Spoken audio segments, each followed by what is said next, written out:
DJ Prashant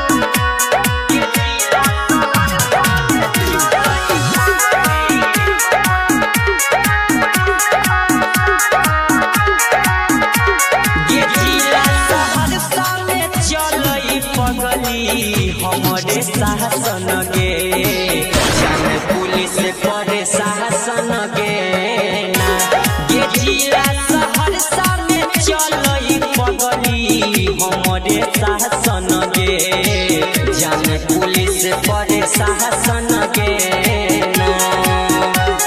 प्राणिका recording studio Saharsa.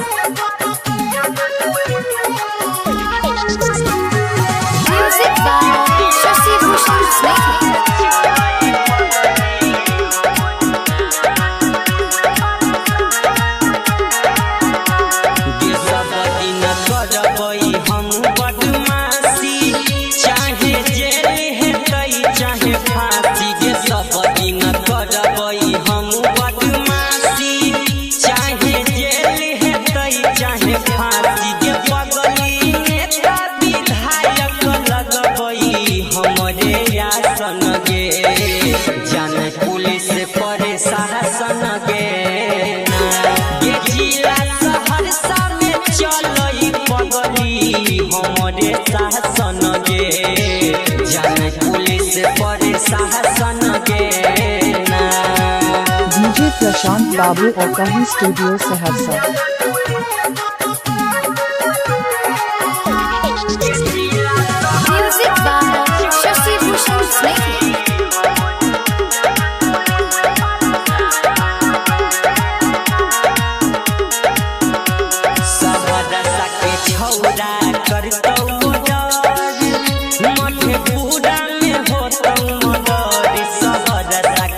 छौरा करतौ मधेपुरा में होतौ मडरी गे कृष्णा धरती अंकित सुनतौ नहीं के करो भाषण गे जान पुलिस पर शासन गे ये जिला सहरसा में चलई पगली हमारे शासन गे जान पुलिस पर शासन गे।